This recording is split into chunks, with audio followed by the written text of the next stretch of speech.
Hello everyone, कैसे हैं आप सब लोग। आज हम करेंगे 24 अगस्त के इंपॉर्टेंट करंट अफेयर्स। ये सीरीज जो हमारी चल रही है थोड़ा सा डिले हो चुकी है, बट आज ही या कल ही सारे जितने भी पेंडिंग लेक्चर्स हैं हम लोग बहुत जल्दी कवर कर लेंगे। तो जो भी लोग ये चैनल पहली बार देखना है इस चैनल को सब्सक्राइब कर सकते हैं ताकि आप लोगों को हर एक अपडेट मिलता रहे। अगर आपको वीडियो पसंद आती है तो वीडियो को लाइक ज़रूर कर दीजिए करें।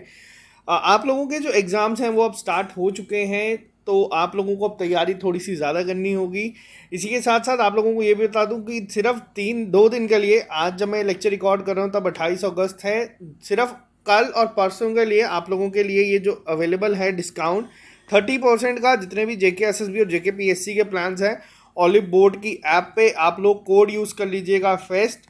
तो ये लास्ट फेस्टिवल इनकी सेल है, इसके बाद कोई फेस्टिवल नहीं है, तो शायद से अब आपको ना दिखे। नेक्स्ट जो होगी वो दिवाली पे होगी, तब तक आपके एग्जाम्स हो चुके होंगे। अगर आप लोग मॉक टेस्ट देना चाहते हैं तो आप लोग ये ले सकते हैं। एक बार मैं आपको जल्दी से दिखा दूं कौन कौन से मॉक टेस्ट यहाँ पे अवेलेबल हैं। आप लोग प्ले स्टोर पे जाएं, ऑलिव बोर्ड लिखें, इस ऐप को डाउनलोड करें। वहाँ पे आपको असिस्टेंट रजिस्ट्रार के, finance account assistant, graduate level के notes, mock test, sectional test, junior assistant, patwari, JSA, JE civil, तो ये सारे टेस्ट आपको मिल जाएंगे। आप अपने अकॉर्डिंग इसको ले सकते हैं या फिर आप लोग इनका कंप्लीट पैक ले सकते हैं। कोड अगर आप लोग फेस्ट यूज़ करेंगे तो आपको डिस्काउंट मिल जाएगा। तो चलिए स्टार्ट करते हैं आज की क्लास को बिना ज़्यादा टाइम वेस्ट किए। सबसे पहला क्वेश्चन अभी आप लोगों के सामने है। मिनिस्ट्री ऑफ टूरिज्म के द्वारा अभी हाल ही में ने लॉन्च की है एक स्कीम, जिसके तहत जितनी जो होगा development of pilgrimage destinations under which Somnath temple of Gujarat will also be renovated. तो कौन सी यहाँ पे अगर हम बात करें स्कीम है जो लॉन्च की गई है अभी, ये स्कीम पुरानी है, पहले मैं आपको ये बता दूं, बट किस स्कीम के तहत जो है सोमनाथ टेम्पल गुजरात का है उसको पूरा रेनोवेट करने की बात की गई है। मिनिस्ट्री ऑफ टूरिज्म ने इसको किया है लॉन्च। तो क्या नाम है, तो आप यहाँ पे देख सकते हैं, प्रसाद स्कीम। इसकी एक फुल फॉर्म है pilgrimage rejuvenation and spiritual heritage augmentation drive. इसके ऊपर एग्जाम में ऑलरेडी क्वेश्चंस पूछे जा चुके हैं। एग्जाम में क्वेश्चन इस तरीके से पूछा जाता है कि आर स्टैंड्स फॉर, ये आपको इसकी फुल फॉर्म याद रखनी है। क्या ये जो स्कीम है ये भी हाल ही में लॉन्च की गई है, तो ये नहीं है, ये स्कीम पुरानी है। बट इसे कहा गया है कि सोमनाथ टेम्पल जो है गुजरात का। अब ऐसा क्यों है, सोमनाथ टेम्पल ही क्यों? क्योंकि प्रधानमंत्री नरेंद्र मोदी जो हैं उन्होंने इनॉग्रेट किया है और फाउंडेशन स्टोन रखा है इस प्रोजेक्ट का। तो इसलिए न्यूज़ में है किस स्कीम के तहत करेंगे, तो ये ज़्यादा इंपॉर्टेंट होगा, आपको ये याद रखना है, प्रसाद स्कीम के अंडर होगा। अब यहाँ पे क्वेश्चन एक बनता है आप लोगों से, सोमनाथ टेम्पल एग्जाम में स्टैटिक जीके की फॉर्म में पूछा जाएगा कि कहाँ पे है। तो सोमनाथ टेम्पल पहले तो याद रखना गुजरात में है। गुजरात की एक और साइट है जो बहुत इंपॉर्टेंट है, वो है धोलावीरा। अब ये धोलावीरा क्यों है, तो ये 40th यूनेस्को की वर्ल्ड हेरिटेज साइट बनी है, तो ये याद रखना यूनेस्को की तरफ से, इंडिया की 40th है ये। और अगर गुजरात की बात करूं तो इस समय गवर्नर हैं आचार्य देवव्रत जी। और आप लोगों के लिए अब होमवर्क है कि आपको बताना है मिनिस्ट्री ऑफ टूरिज्म के मिनिस्टर इस समय कौन है। बात करते हैं नेक्स्ट क्वेश्चन के ऊपर। अभी हाल ही में कौन से ऐसे यूनियन मिनिस्टर हैं जिन्होंने रिसेंटली लॉन्च किया है 250 करोड़ रुपए का उभरते सितारे फंड। ये वर्ड याद रखना, ये स्कीम याद रखना। ये जो उभरते सितारे फंड यूएसएफ है, तो 250 करोड़ रुपए का लॉन्च किया गया है for export oriented small and mid size companies across the India. अब ये जो क्वेश्चन है ये बहुत ही ज़्यादा इंपॉर्टेंट है। किस मिनिस्टर ने किया है, तो ये किया गया है निर्मला सीतारमण के द्वारा, जो इस समय हमारी फाइनेंस मिनिस्टर हैं। पहला पॉइंट, ये बहुत ही ज़्यादा इंपॉर्टेंट क्वेश्चन होगा आप लोगों के लिए। उभरते सितारे फंड की अमाउंट कितनी है जो एलोकेट की गई है इसके लिए, तो वो है 250 करोड़ रुपए। अब ये होगा क्या, अब इस यूएसएफ के अंडर चीज़ें क्या होंगी, तो ये यूएसएफ जो है ये जॉइंटली फंडेड होगा एक्सपोर्ट इंपोर्ट बैंक और सिडबी के द्वारा। अब एग्जाम में क्वेश्चन ये भी पूछा जा सकता है, उभरते सितारे फंड जो है कौन कौन से बैंक ऐसे हैं जो इसमें पार्टिसिपेट कर रहे हैं, या फिर किन बैंक्स को मेन यहाँ पे रखा गया है। तो एक तो आपको याद रखना है वो है export import bank, EXIM bank, क्योंकि एक्सपोर्ट ओरिएंटेड है और स्मॉल कंपनीज के रिलेटेड है, तो आपको याद रखना है सिडबी भी है यहाँ पे। सिडबी का क्या नाम है पूरा, तो वो है small industry development bank of India. SIDBI को सेबी से कंफ्यूज मत करना। सिडबी का हेडक्वार्टर जो है वो है लखनऊ में, लखनऊ राजनाथ सिंह की कॉन्स्टिट्यूंसी भी है। तो उभरते सितारे फंड अब ये लॉन्च तो किया है, इसके पीछे ऑब्जेक्टिव क्या है? इसके तहत कोशिश की जाएगी आइडेंटिफाई करने की और इन्वेस्ट किया जाएगा स्मॉल और मिड साइज कंपनीज में। किस सेक्टर की बात की जाए तो मैन्युफैक्चरिंग और सर्विसेज सेक्टर के बीच में। तो ये पहला पॉइंट याद रखिएगा। हेल्प की जाएगी उनको, हेल्प दी जाएगी, यानी कि यहाँ पे पहला पॉइंट याद रखना, स्मॉल और मिड साइज जितनी भी कंपनीज हैं उनको हेल्प की जाएगी, इन्वेस्टमेंट दी जाएगी, और उनका जो अगर उनके अंदर पोटेंशियल है तो जो भी गुड्स वो मैन्युफैक्चर करते हैं उसको एक्सपोर्ट किया जाएगा। इसके लिए कौन सा बैंक है? तो एग्जिम बैंक। ये दोनों बैंक के नाम याद रखना बहुत इंपॉर्टेंट है। सिडबी के अगर मैं आपको और चीज़ें बताऊं तो ये बना कब था? तो 1990 में ये बनाया गया था। एग्जिम बैंक का हेडक्वार्टर कहाँ पे है? तो एग्जिम बैंक का हेडक्वार्टर है मुंबई में। तो ये दोनों पॉइंट याद रखना है, दोनों बैंक के नाम बहुत इंपॉर्टेंट है। एग्जाम में यही पूछा जाएगा कि यूएसएफ यानी कि उभरते सितारे फंड, ये कौन कौन से बैंक इसमें पार्टिसिपेट कर रहे हैं, या मेन कौन से बैंक इसमें हैं जो हेल्प करेंगे? तो दो बैंक हैं, पहला तो आ गया आप लोगों का सिडबी और दूसरा आ गया एग्जिम। सिडबी को अब इस पूरी स्कीम को याद रखने के लिए आपको ये दो बैंक याद रखेंगे, आपको याद रहेगा सिडबी क्या करेगा, वो आइडेंटिफाई करेगा और इन्वेस्ट करेंगे जो स्मॉल बिजनेसेस हैं, उनके जो गुड्स मैन्युफैक्चर करते हैं वो कोशिश की जाएगी एग्जिम बैंक के द्वारा एक्सपोर्ट करने की। तो ये बस इसको याद रखिएगा, बहुत इंपॉर्टेंट है। आज का सबसे इंपॉर्टेंट क्वेश्चन यही था। इसके अलावा नेक्स्ट क्वेश्चन काफ़ी इंपॉर्टेंट है, ये क्वेश्चन आपको एग्जाम में देखने को मिल सकता है। To improve the air quality, India first smog tower inaugurated in. तो ये आप गेस्ट भी कर सकते हैं, स्मॉग टावर, क्योंकि आप लोग देखते हैं एयर पोल्यूशन के रिलेटेड काफ़ी ज़्यादा न्यूज़ में रहता है दिल्ली। तो किया कहाँ पे गया है स्मॉग टावर? वो किया गया है दिल्ली में। अब क्वेश्चन यहाँ पे बनता है, इंडिया की मोस्ट पॉल्यूटेड सिटी कौन सी है? अगर आपसे एग्जाम में पूछा जाए, भूल के भी वहाँ पे दिल्ली मार्क मत करिएगा। स्मॉग टावर इनॉग्रेट दिल्ली में हुआ है, बट इंडिया की मोस्ट पॉल्यूटेड सिटी है गाजियाबाद, जो कि यूपी में है। तो ये याद रखना पहला पॉइंट।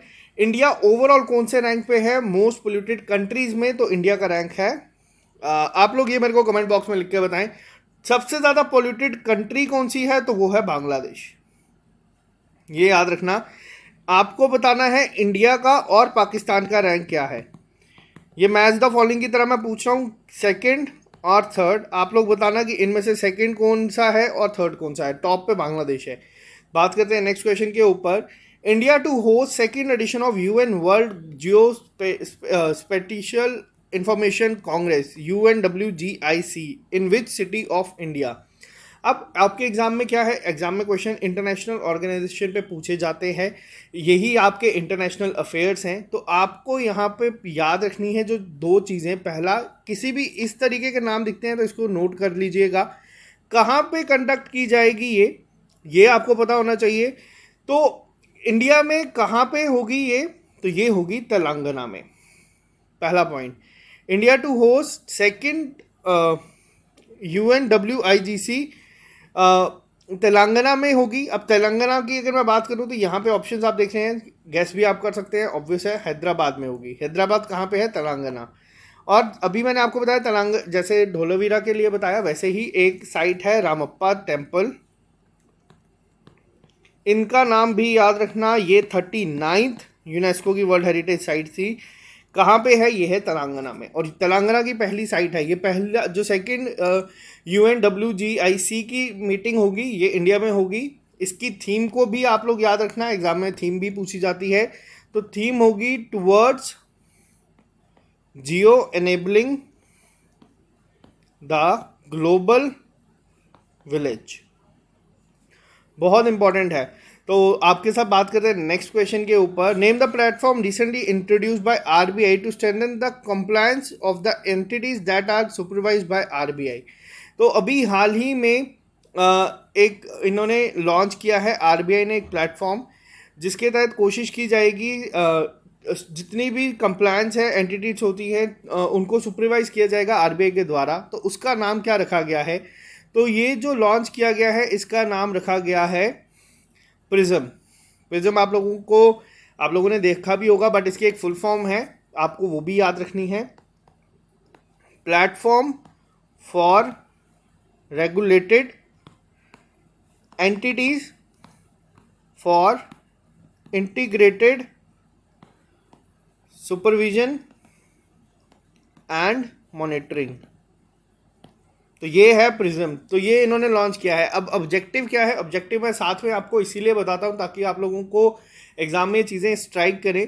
इसके तहत क्या होगा, ये कॉन्टिन्यूस सुपरविजन रखेंगी एंटिटीज़ का, जैसे earlier identification of risk, conduct for supervisory action, कि मान लो कोई भी चीज़ें ऐसी होती है कि जिस पे पहले ही नज़र रखी जाएगी, कोई भी अगर सस्पिशियस ऐसी चीज़ें होंगी तो आरबीआई उस पर ध्यान रखेगा ज़्यादा ही। तो ये आपको पहला पॉइंट याद रखना है। आरबीआई के रिलेटेड एक न्यूज़ और बता देता हूँ। आरबीआई ने भी हाल ही में एचडीएफसी से बैन हटाया है क्रेडिट कार्ड का। एचडीएफसी इंडिया का largest credit card base holder है। आरबीआई ने क्रेडिट कार्ड के ऊपर ही मास्टर कार्ड पे अभी बैन किया है कि मास्टर कार्ड अपने नए जो यूज़र्स हैं उनको एनरोल नहीं कर सकता।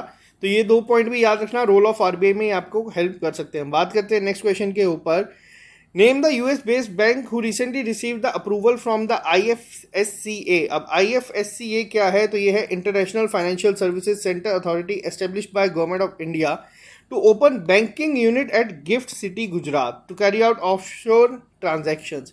तो ये आप लोगों को बता दूं कि अभी कौन सा ऐसा बैंक है, यूएस बेस्ड बैंक है, तो ये है सिटी बैंक। सिटी बैंक को भी हाल ही में अप्रूवल मिल गया है आईएफएससीए का, जिसके तहत ये अपनी ब्रांच खोल सकते हैं। कहाँ पे, गिफ्ट सिटी गुजरात में। अब एग्जाम में क्वेश्चन ये भी पूछा जा सकता है कि सिटी बैंक अपनी रिसेंटली ब्रांच कहाँ पे खोलेगा, तो वो है सिटी बैंक जो है गिफ्ट सिटी गुजरात में। तो ये सिटी से आप लोग लिंक कर सकते हैं, गिफ्ट सिटी, सिटी बैंक, तो ये आपको याद रहेगा। बात करते हैं नेक्स्ट क्वेश्चन के ऊपर, और आज का मोस्ट इंपॉर्टेंट क्वेश्चन है।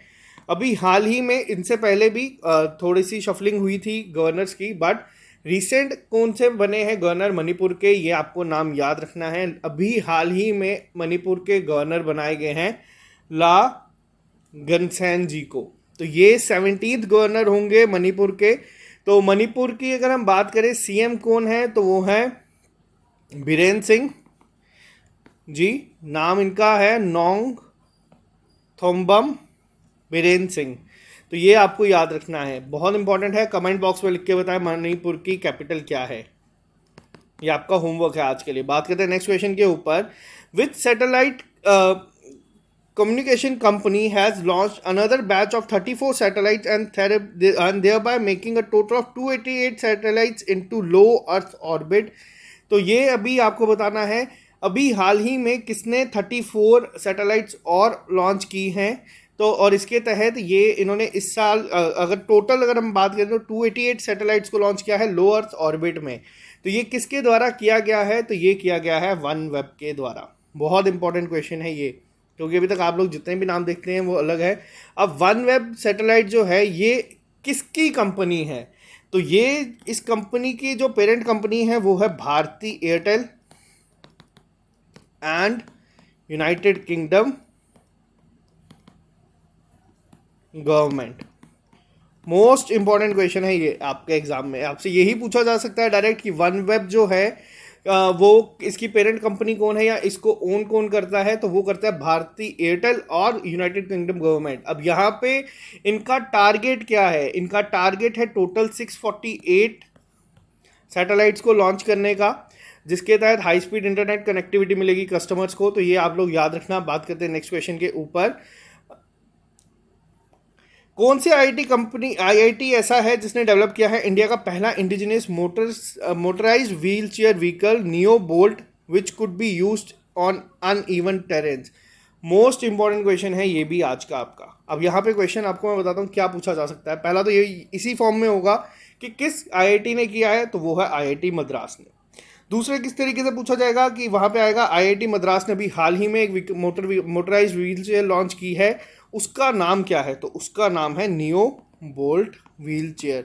आपको दोनों चीज़ें याद रखनी है। नियो बोल्ट किसने किया है, आईआईटी मद्रास ने, और इसी के साथ ये मोटराइज्ड व्हील चेयर होगी, ये किसी भी तरीके की ज़मीन पे चल जाएगी, ऊबड़ खाबड़ हो या जिस तरीके से हो। बहुत ज़्यादा इंपॉर्टेंट है आप लोगों के एग्जाम पॉइंट ऑफ व्यू से। मोस्ट इंपॉर्टेंट क्वेश्चन है ये आज का। क्यों, क्योंकि ये इंडिजिनस और पहली है इंडिया की जो खुद बनाई गई है, तो इसीलिए काफ़ी इंपॉर्टेंट होगी। 39 to 50,000 के बीच में ये मिल जाएगी। तो ये आप लोगों को बता रहा हूँ। इसके अलावा अगर आपसे पूछा जाए आईआईटी मद्रास है कहाँ पे, तो ये आप गेस भी कर सकते हैं, तमिलनाडु चेन्नई में है। बात करते हैं नेक्स्ट क्वेश्चन के ऊपर। अभी हाल ही में बीजेपी के लीडर थे कल्याण सिंह जी, जिनका निधन हुआ है। ये फॉर्मर चीफ मिनिस्टर थे किस स्टेट के?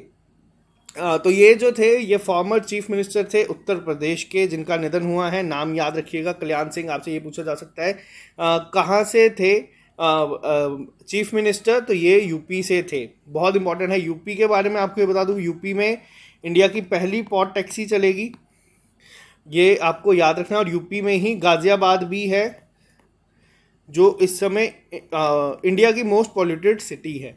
बात करते हैं नेक्स्ट क्वेश्चन के ऊपर। इंडिया के फॉर्मर इंडियन ओलंपियन थे सैयद शाहिद हकीम जी, जिनका निधन हो गया है। ये कौन से स्पोर्ट से रिलेटेड थे? तो ये क्वेश्चन बहुत इंपॉर्टेंट है। ये जो थे ये फुटबॉल प्लेयर थे। ये जो आप लोगों को बता दूं, ये जो नाम है और जो स्पोर्ट्स हैं, आमतौर पे लोग सोचते हैं कि जो पुराने हॉकी प्लेयर्स थे वही ज़्यादा फेमस थे, बट ऐसा नहीं है। पुराने जो फुटबॉल प्लेयर्स थे, इन्होंने 1960 में इंडियन टीम को रिप्रेजेंट किया है रोम ओलंपिक्स में। तो आपको इनका नाम याद रखना है। एस हकीम जी ये फुटबॉल प्लेयर थे। और इसी के साथ साथ फुटबॉल वर्ल्ड कप कहाँ होगा? तो ये होगा इस साल कतर में। कतर कहाँ की कैपिटल क्या है? तो वो है दोहा। तो ये आपको याद रखना है, बहुत इंपॉर्टेंट है। इसी के साथ साथ एक और क्वेश्चन मैं आपको यहाँ पे बता दूँ जो आपसे पूछा जा सकता है एग्जाम में। अभी हाल ही में इंडिया की तरफ से मेडल जीता गया है पैरालंपिक्स में। पहला मेडल जीता गया है, वो किसके द्वारा जीता गया है आपको ये बताना है। मैं आपको बता देता हूँ, नाम बता देता हूँ उनका। तो उनका नाम है भवीना पटेल जी। किस में जीता है? तो वो जीता है टेबल टेनिस में। ये पैरालंपिक है प्लेयर। सिल्वर मेडल इन्होंने जीता है, तो इनका नाम याद रखना है। बात करते हैं नेक्स्ट क्वेश्चन के ऊपर। वर्ल्ड संस्कृत डे हर साल ऑब्जर्व किया जाता है, यानी कि जिसका नाम संस्कृत दिवस भी है। हर साल किस डेट को में ऑब्जर्व किया जाता है? इसके तहत जो इंडियन की एंशिएंट लैंग्वेज है उसको प्रमोट करने के लिए। अब यहाँ पे आपको एक चीज़ बताऊँ, अभी हाल ही में जो भी एग्जाम कंडक्ट हुए हैं वहाँ पे क्वेश्चन पूछा गया था इंडिया की लीस्ट स्पोकन लैंग्वेज कौन सी है? तो इंडिया की लीस्ट स्पोकन लैंग्वेज है संस्कृत। ये भी आपको याद रखना है। ये 2019 में सर्वे हुआ था, उसमें आया था। इसके अलावा कब ऑब्जर्व किया जाता है? तो ये किया जाता है अगस्त 22 को। सावन का जो पूर्णिमा होता है उसको वर्ल्ड संस्कृत डे के रूप में ऑब्जर्व किया जाता है। तो ये याद रखना। इसी के साथ साथ एक और चीज़ बता दूं, अगर एग्जाम में पूछा जाए वर्ल्ड एंटरप्रेन्योर डे कब होता है, तो वो होता है 21 अगस्त को। तो ये थे आज के important current affairs. I am really sorry, थोड़ा सा लेक्चर लेट हो गया है, बट आप लोगों को ये लेक्चर अब एक सीक्वेंस में सारा मिलेगा और आप लोगों को सारा का सारा कंटेंट हम लोग प्रोवाइड कर देंगे। अभी अगस्त 31 से पहले पहले ये पूरे करंट अफेयर्स हम कवर करवा देंगे। और ये 2 दिन के लिए सेल है। अगर आप लोगों ने नहीं लिया तो आप लोग ले लें, क्योंकि एग्जाम में आपको मॉक टेस्ट तो देने ही पड़ेंगे। Mock test, sectional test, notes, या फिर आप इनके वीडियो लेक्चर जो फाइनेंस अकाउंट असिस्टेंट के है वो भी ले सकते हैं। तो चलिए आज के लिए सिर्फ इतना ही। कोड यूज़ कर लेना फेस्ट। और अगर आपको ये चैनल पसंद आता है इसको सब्सक्राइब कर लीजिए। और इसका PDF जो है वो आपको टेलीग्राम ग्रुप पे मिल जाएगा। टेलीग्राम ग्रुप पे हमारे बहुत जल्द 50,000 सब्सक्राइबर होने वाले हैं। तो चलिए आज के लिए सिर्फ इतना ही। Bye bye, take care, all the best. मिलते हैं आपसे अभी थोड़ी देर बाद नए लेक्चर के साथ। दीजिए इजाज़त, बाय।